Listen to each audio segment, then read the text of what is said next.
Hello, everybody, and welcome to the Chakra Way Meditation Podcast. Today, I am interviewing Enzo Dal Verme. I hope I've said that right, Enzo. Better known as just Enzo. And Enzo is a portrait photographer. Enzo's worked he's had pictures published in, Vanity Fair, Vogue, Elle, Times. He's a well-known and successful portrait photographer and runs retreats in Tuscany, of which I want to know a lot more about. But so on the surface, it sounds like, well, why are you interviewing a photographer? This is about meditation, but all will be revealed. So welcome, Enzo. Thank you so much for joining me. Thank you for inviting me. Thank you. Yeah, no, you're so welcome. So, what drew me to you and made me want to interview you was this perspective that you have on your work of bringing a meditative quality, even just bringing meditation full stop, into your work, into your photography, and using photography as a path of self-discovery and personal growth. So I'm interested in, well, first of all, let's sort of rewind right back to the beginning of like, how did you become a photographer? Because it's not an easy thing. It's like becoming an artist, making your living from your art is not an easy thing. So how did you come to be a photographer? And then how did this part of your work, how did you discover that meditation and anyway, we'll get onto that, but tell me, how did you come to be a photographer to begin with? Well, first of all, I started meditating way before becoming a photographer. So Okay. now maybe 35, 36 years that I meditate, but Okay. it's like a private thing. I normally don't say to anyone. And well, just recently I started Mm. saying that. But it has always been a sort of like my private life. I'm a very private person and I tend not to share too much about my life. And my public image is being a photographer. Mm. And I used to direct photographers. I used to own a PR firm. I used to do PR.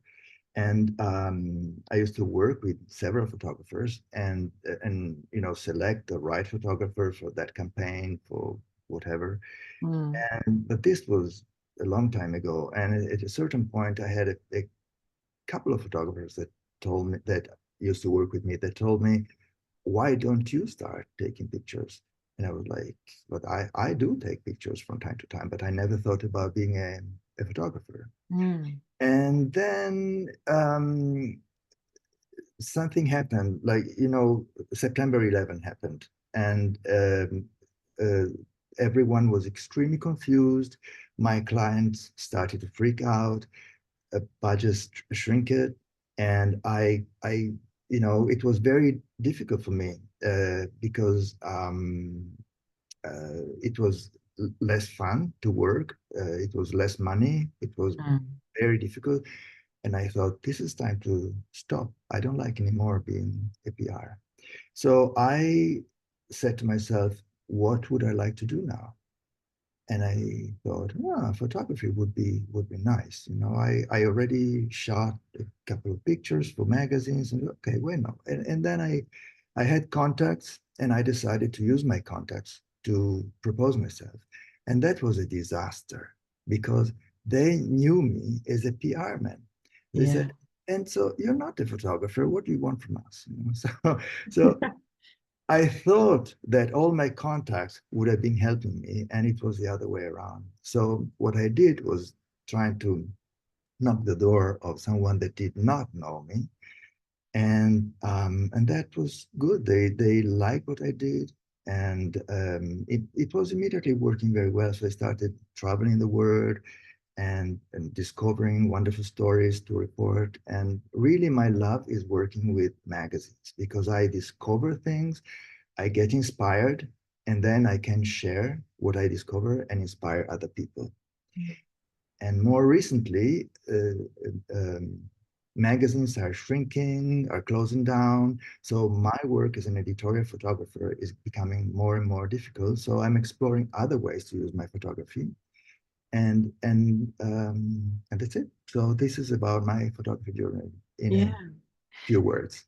Yeah, no, it's fascinating because, it's quite a closed business. One feels like it's quite a sort of a secret, club of people who work in magazines and take photographs, and it feels to an outsider like the movie world, I guess. It's like, oh, how do you get into that? How do you make your way into that?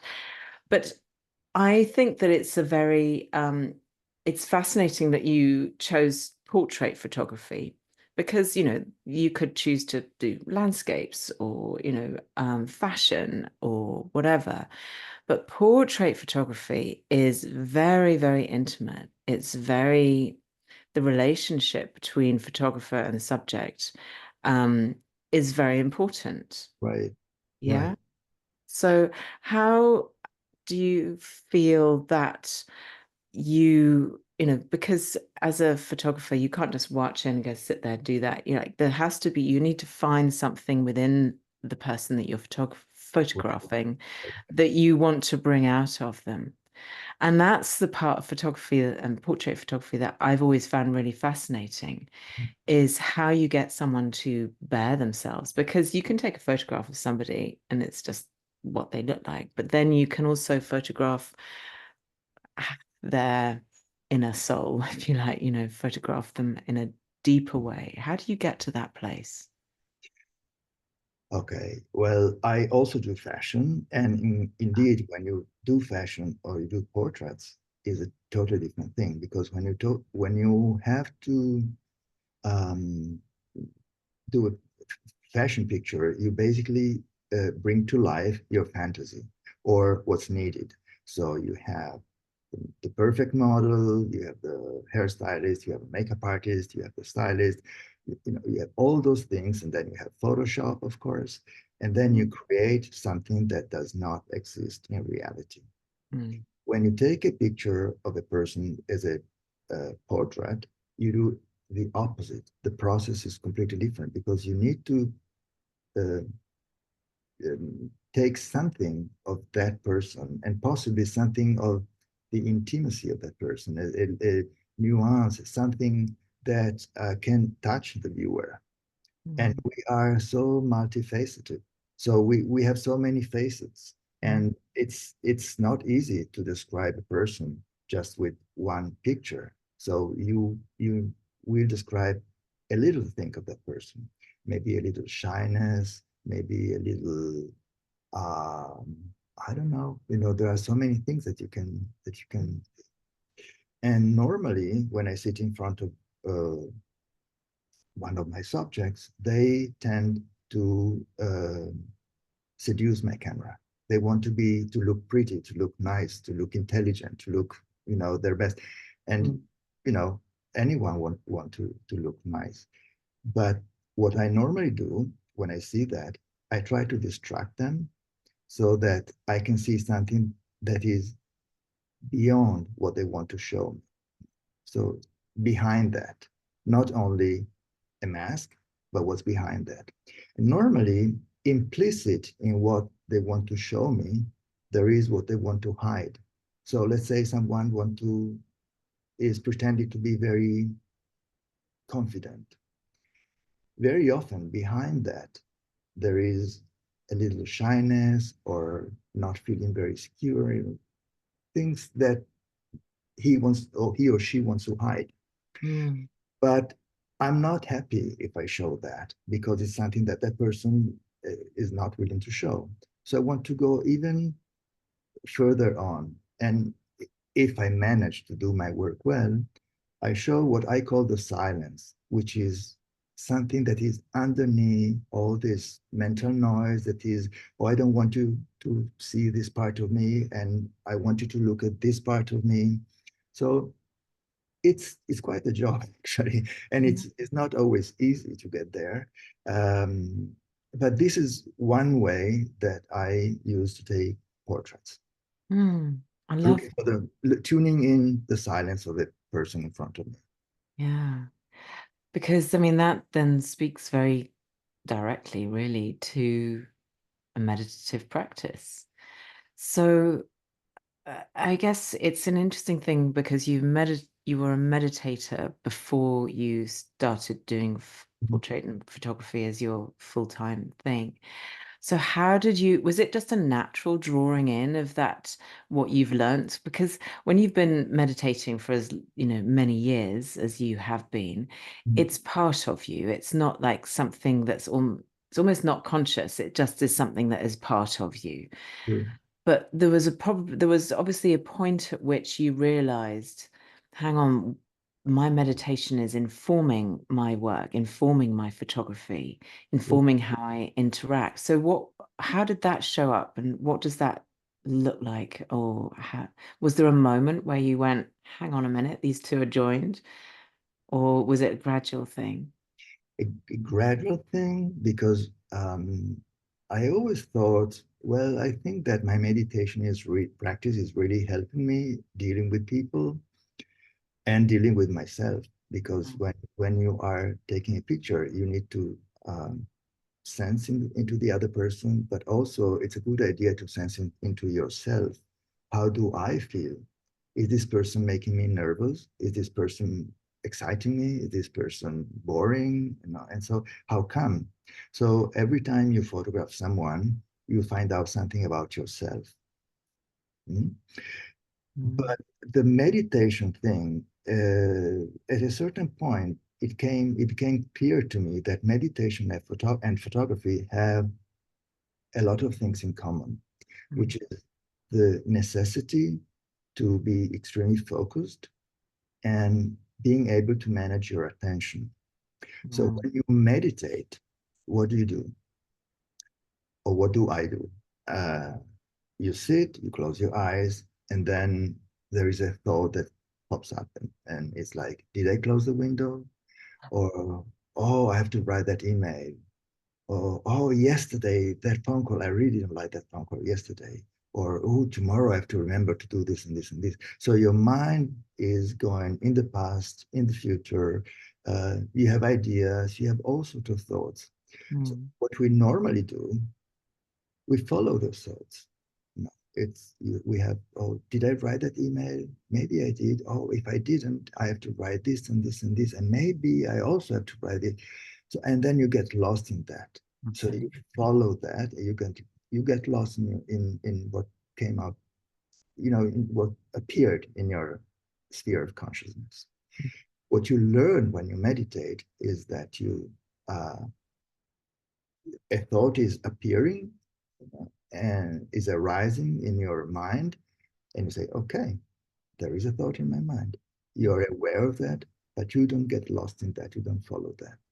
Mm, So this way you can be present to whatever is there without really following anything, without engaging in anything. mm, mm, When you take a portrait, you have so many things that you need to be careful about. So you need to check the background, you need to check the light, you need to check your camera settings, you need to check the hair of the sitter, you need to check the clothes, you need to make sure that the lines, the composition is fine. And of course, the most important thing is you need to connect with the person in front of you. mm, So you have your attention uh, needs to be busy with so many things. And if you get lost in one detail, it's a problem because you are so much focused on, let's say, the hair. Oh, I don't like the hair of this person. We need to do something. We need to fix them. And then you don't see that in the background there is something that is possibly disturbing. So mm, what you need to do when you photograph, when you do a portrait, I mean, what you need to do, it's a good idea to be able to have your attention, um, to be aware about the general impact of the image. So be aware of everything without getting lost in anything. Be aware of every detail, be aware of everything, what's going on. And also be aware about what's going on in yourself. Maybe you feel uncomfortable because you don't like this person. And then, is this going to interfere with my capacity to take this picture? Uh, and so you keep this as an ingredient that is there, is present, as well as the light, as well as the background. There are lots of elements there. So I found that meditation and photography have a lot in common when I saw this. But then there are other things, and one thing is the capacity to be present. I love that.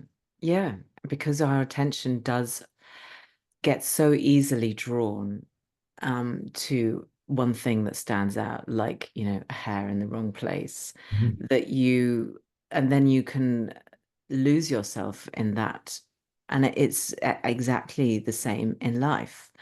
You can get lost in one particular arm of your life, one particular issue of your life can become all encompassing, and every thought and waking, and things then get the other parts of your life then become less, well, not, but you don't give them the attention they need. So, a classic example of that is, in real life, is like when you meet somebody new and you are head over heels in love, and then you forget that you actually have friends and family who kind of quite like to see you as well. That's the thing that happens quite often to people. It's like noticing where your attention has gone is a really powerful um, tool to have in your life. And learning that through this very focused moment where you're in front of a person. And I think we all have this, when we meet somebody new or when we're having a conversation with somebody, to be fully present, to be really listening, to be really present is quite difficult. If I know I drive my husband crazy and we go for a walk and we're having a big conversation and I'll be suddenly like, oh, look at that mushroom on the ground. It's amazing. Or, oh, look at that bird.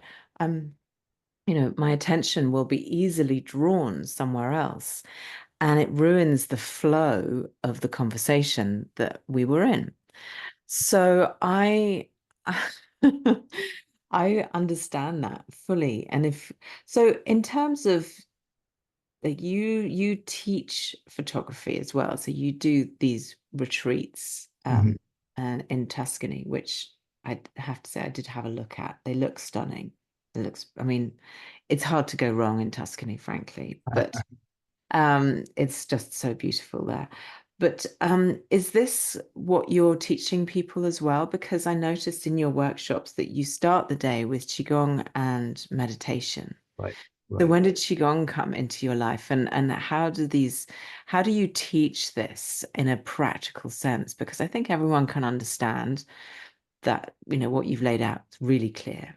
It's lovely. Okay, well, I don't teach Qigong. There is Bibi Uh, Brown, a friend of mine, which is a South African living in London, which is a Qigong teacher. She is coming over to teach that. I decided to do this because Qigong is also a practice that is helping you to manage your attention, to be very present. And meditation, as I said before, I've been keeping this almost as a secret for years. Until a certain point, I decided to include it in some of my retreats because it's so precious for me. And I think it's a good idea to share what is precious, what is important. And this actually came, it not very easily, because in the past I've been trained as a meditation teacher and I started teaching meditation and I immediately stopped. I really didn't like the identity of being a meditation teacher because people had expectations on me of being, you know, holy, perfect, whatever. Yeah. Tell me And about it. Yeah. that was really heavy, you know. Yeah. When you are a photographer and you travel the world and you publish on fashion magazines, you are expected to be uh, crazy and to do funny things and to go to parties and to take drugs and Hmm. much lighter, in a much lighter identity, even if I don't do those things. But then, someone expecting me to be crazy, it's much easier, then it doesn't matter if I'm crazy or not, but it's much lighter than someone expecting me to be perfect and holy and whatever. Yeah. So that's probably also one of the reasons why I kept it, for myself. But recently, keeping my identity of photographer, I started including meditation. And I think that's a very precious thing. I see people really liking it. Um, I want to say something about presence, why presence is so important in photography and in life, actually. We we are very often lost in our minds. We tend to compare things. We're living something, and our mind is already going in our expectations, or in how was the other time that I met this person, or we are evaluating. So we tend to direct our uh, attention to concepts more than to the direct experience. And this is an issue. I mean, because we're not, even if we're living something, we are more in our mind than where we are. Yeah. So concepts are very useful, because they are what we need to survive. But also direct experiences are useful. So imagine, for instance, an athlete, an elite athlete, like a boxer or a free climber. When they are free climbing, they don't think, did I send that email, or did I open? They are just free climbing. They are present. And what many athletes say is that when they are concentrated in their sport, they feel the concept of time fading away. They don't realize how much time is, I mean, the time that is passing by. Yeah. The same happens to artists, Yes. and the same happens when you meditate. You Yes. meditate, and you don't realize. I mean, when you're really in deep meditation, you lose completely the sense of time. It's going away. So this is why also I think that meditation is so important, to be able to face practical things in life, because you're less lost in your mind and you're more present to what's going on, Mm. generally speaking. Then, of course, we are human. So, Yeah. Yeah. mm, No, it's such it's a very simple thing to say, mhm, be more present, and it is much more difficult to actually be it. But I think in simply having the awareness of it, and I think, we all carry a camera, you know, yeah, in our yeah. pockets, right? We all have a camera in our pockets, and we are, I mean, you go anywhere where it's remotely beautiful, like even if it's like just a nice sunset somewhere or whatever, literally half the people, probably more, will have their phones out recording it as Mm, if that is the only way that they can experience it, is mhm, if they have proof on their phones that they took a photograph of it, that they were there. And so few people are present, at a show, a rock concert, music concert, at any kind of beautiful scenery, at a landmark, in front of a big building, Parliament or whatever. As a tourist, we are very much in our phones taking photographs. So, and you can look at a crowd of people taking photographs and go, why aren't they just experiencing it in this moment? Why aren't they just being present and taking that memory, soaking that energy of this memory of this experience, whatever they're feeling, just being with it? Instead, they're just like, oh, can I get a good angle? Or can I get a good selfie with myself in the thing in the background? And so it is a very fascinating aspect that you use photography to bring that presence of mind, to bring that awareness.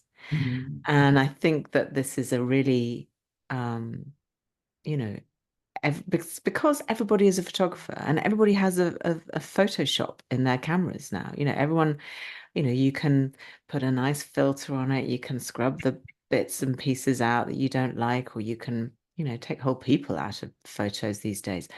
But we are all photographers. Yeah. I mean, I think you may argue with that point, and it would be fair. It would be fair. But what's your feeling when you're standing in front of the Duomo in Milan, and there are, 1,000 people all standing around trying to take a selfie of themselves. Do you even see that as photography? Or maybe you don't. I don't know. I'm interested to know. Um, Photography is a big part of our life now and is actually shaping our lives.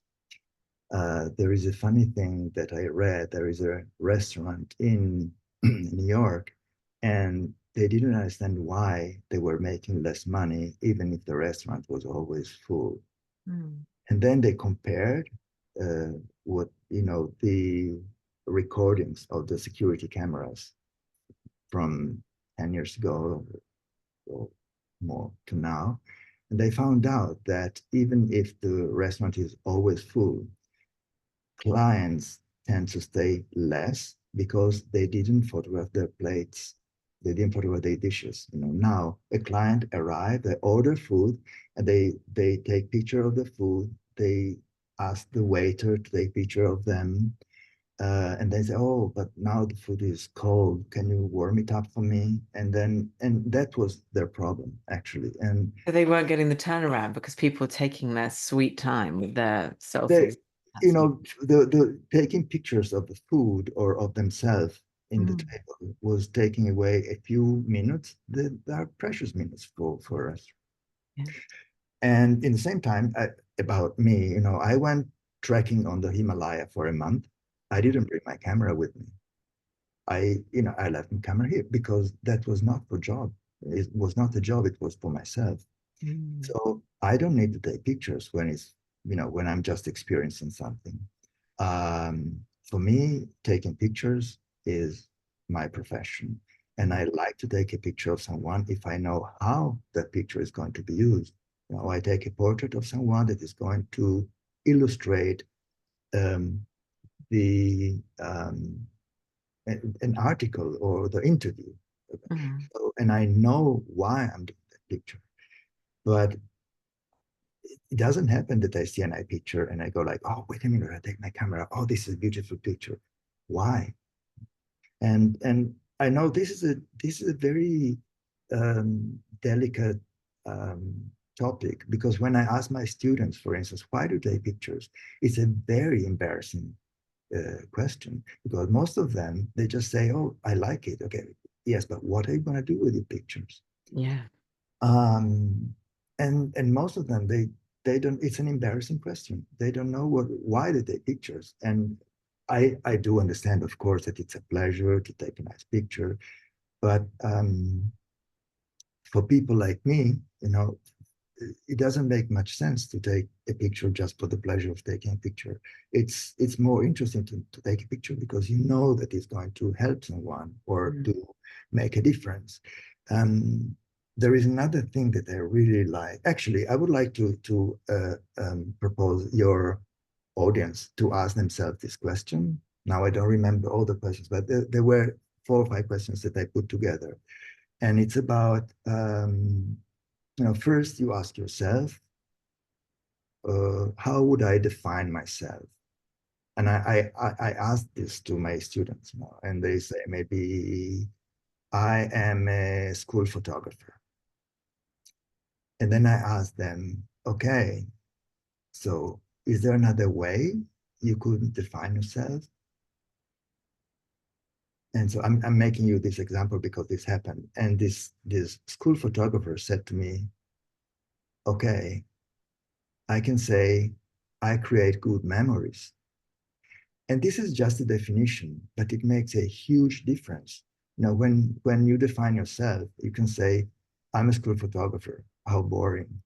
But if you say, I create good memories, oh, this is wonderful. You know that those kids are going to look at your picture in 30 years from now and say, ah, look at, Yeah.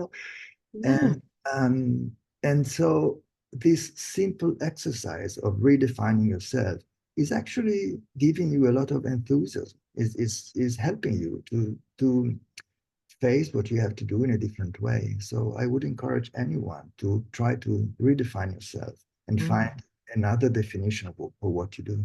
Maybe you keep doing exactly the same thing, but with a different inner approach.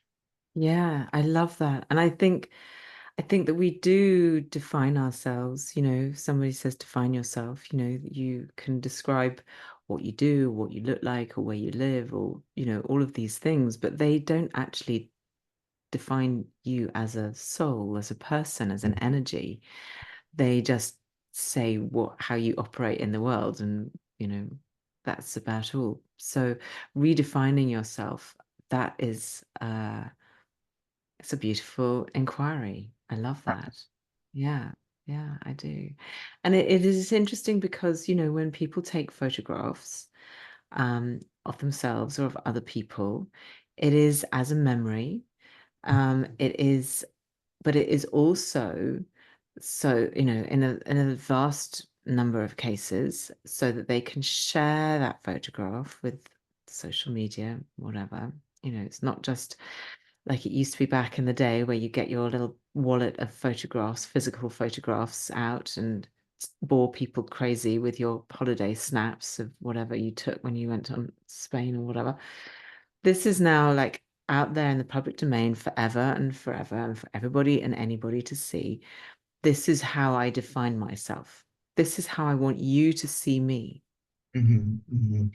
And Well, that's a different thing. That's like our society is profoundly narcissistic, and this is a terrible issue.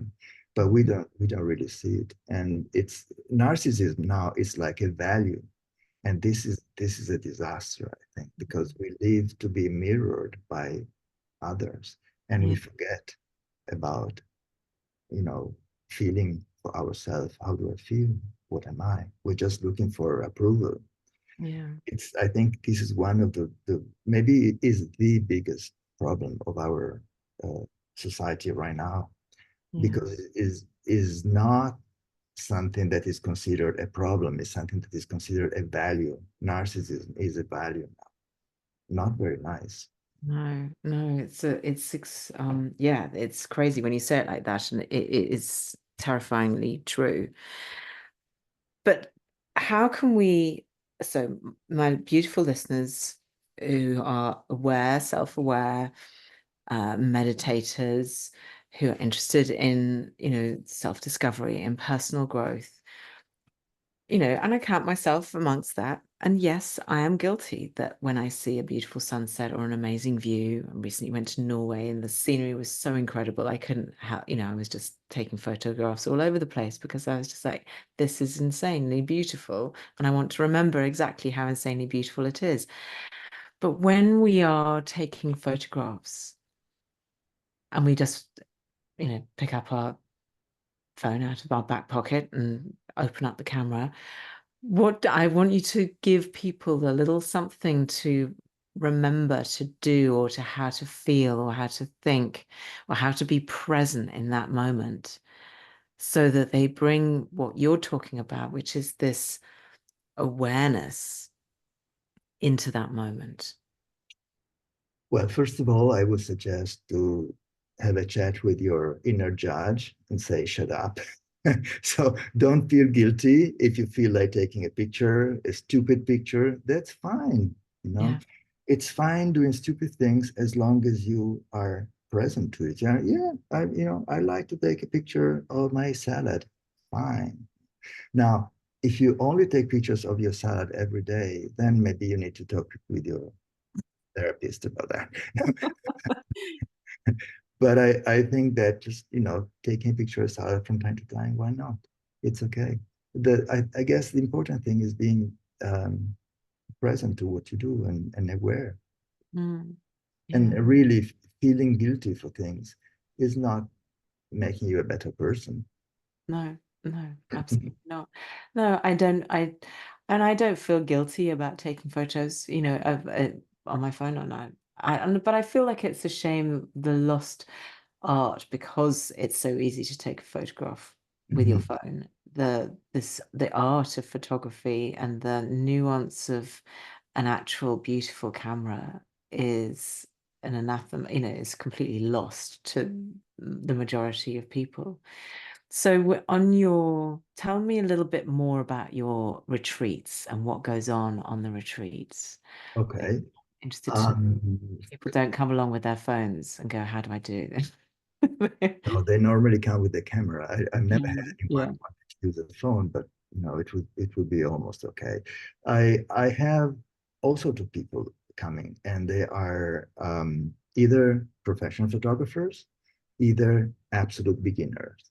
And what I really like is that no one is really aware about who is who, because what we are exploring is not technique. I teach nothing about technique. I really don't teach about how to use a camera, anything like that. But I teach a lot of things about relations, the relation between the photographer and the subject, or how to face your mm, moments of doubts, or when you feel uncomfortable. And we do lots of exercises, and there are lots, we laugh a lot also. We do laugh a lot.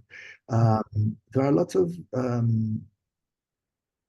we do a lot of different things. So we have some lectures, and then we have exercise in couples or on your own or in triads sometimes, um, all sorts of exercises. And we explore, for instance, our capacity to perceive reality, uh, our prejudices. Do you say prejudice in English? Yes. Yeah. Sometimes I make up words, so sorry about No, that. that made sense. And Yeah. I'm never sure about what I say.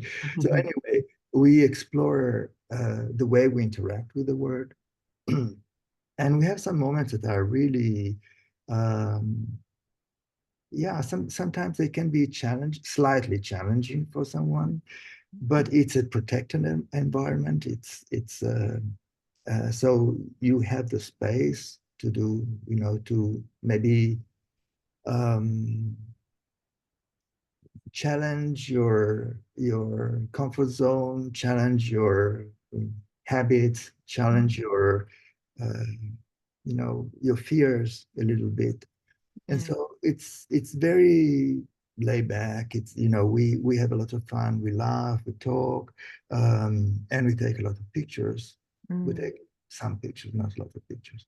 Um, And then we you don't, do you presumably you share the photographs and you look at them, and yeah. that's another thing that I find interesting because it's very subjective, isn't it? Like someone can take a photograph, um, and what is it about that photograph that makes it so that everybody agrees, Mhm. wow, that's a really beautiful photograph?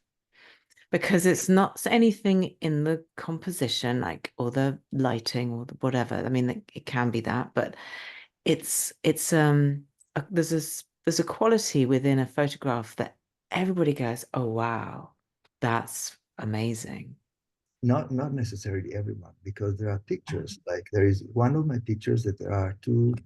Um, there is a couple, a man and a woman. They are in their 80s, I think, and they are kissing, and it's a beautiful kiss of two people in love, but they are old, Mhm. and so it's unexpected. Most people say, "Wow, I want to be like them," Mm. but someone say, "Oh my God, I hope not to end up like them," because those people, and you have people, I know because I've seen them, and they are maybe cynical. That's not what they like. Mm. They see it like weak, they see it like over romantic, and so you don't have a picture that everyone like. You have different ways to look at different pictures. But Um, again, that's very revealing about the person. it Very, is. it tells you a lot about a person if they, if they have a strong reaction to a picture like that. Yeah, It tells you a lot. it does. It should tell them a lot, actually, If they want to if listen. they want to listen. Exactly. In my retreat, we look at we normally people are photographing each other. So you have the experience of photographing and of being the subject, which for a lot of people is very interesting because you feel how it feels on the other side, Yeah. and then you can learn also in this way. So in the evenings, we look at the pictures that have been shot during the day, and so we have, uh, let's say you are in the retreat, and there are 5 people that took pictures of you, and we look at your pictures one after the other. I mean, Mm. and we see 5 different people Yeah. because the 5 different photographers are sensitive to 5 different aspects of you. So one person, like, I don't know, like, the whatever, whatever they can see in you. And so they will focus on different things. They will underline different qualities of you. It's very interesting because you Yeah. see sometimes really like, oh my God, is this the same subject? Yes. And this picture has been taken like with half an hour apart from the other one, but they look like 2 different people. So this is a very interesting thing that is showing us how all of us are, we all perceive reality in a different way, and we are all sensitive to different things. And this is just one of the things that the people that are coming to the retreat are finding revealing in a way. Sometimes I propose an exercise, and and I am a bit like expecting someone to say, wait a minute, I came here to study photography. What are we doing here? And then I say, well, it never really happens, but I'm always a little bit like uh, concerned that it could happen because they normally trust me. But if this would happen, I would say, trust me, do the exercise, and you will see. Because we do exercises without the camera, just about how do we perceive reality? How do we perceive this person in front of me? And this is helping us then to take a nice picture, or maybe not even nice, but to connect with this person, because it's very important to find a connection. And there is one thing that I say that I really like. I find it very clear. And again, some students say, Enzo, what are you saying? And it's that when I sit in front of the person I have to photograph, um, the normal attitude is like, I'm a photographer, you are the subject, we are 2 different entities. Now let me see what I can perceive of you, let me underline something of you. I suggest to have a different attitude and to sit in front of your subject and see your subject as like yourself expressed in a different form. And I explain it. Imagine that you are a wave and your subject is another wave, but we're both ocean, we're both water.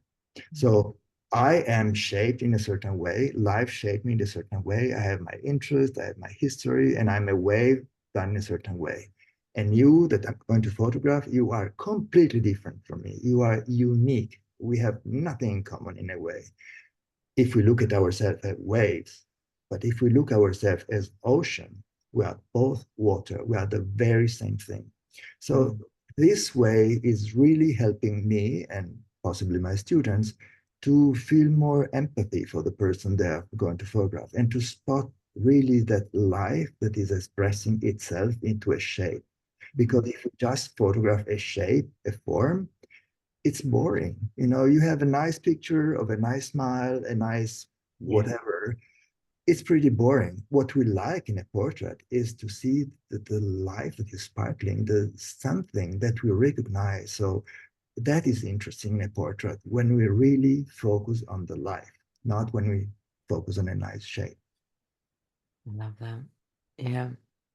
It's so subtle, but so true. And I absolutely love what you've been saying. And so I hope that everyone's going to kind of see this as, I mean, you've put it all so clearly. So I love that. And I want us to take that message of like just that being present and seeing others reflected in ourselves. And yeah, I think it's fantastic. So listen, tell people how they can get in touch with you, how they can find out about your retreat in Tuscany, which sounds Yeah, pretty. it's very easy. There is a website that is dedicated to the retreats, and it's photography-retreats.com. Very easy.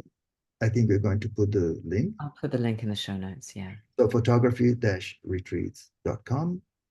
And then there is my Instagram.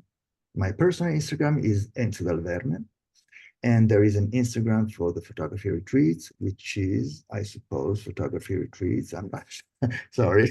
Right. I'll look that up for you, don't worry. And also another thing that you might want to do, there is a portrait photography guide in the website that you can download for free. It's almost a book actually, and it's giving lots of tips and uh, people liked it a lot. People like it a lot. And so if you want to know something more about what I just in the line of what I just shared, there you can find something more.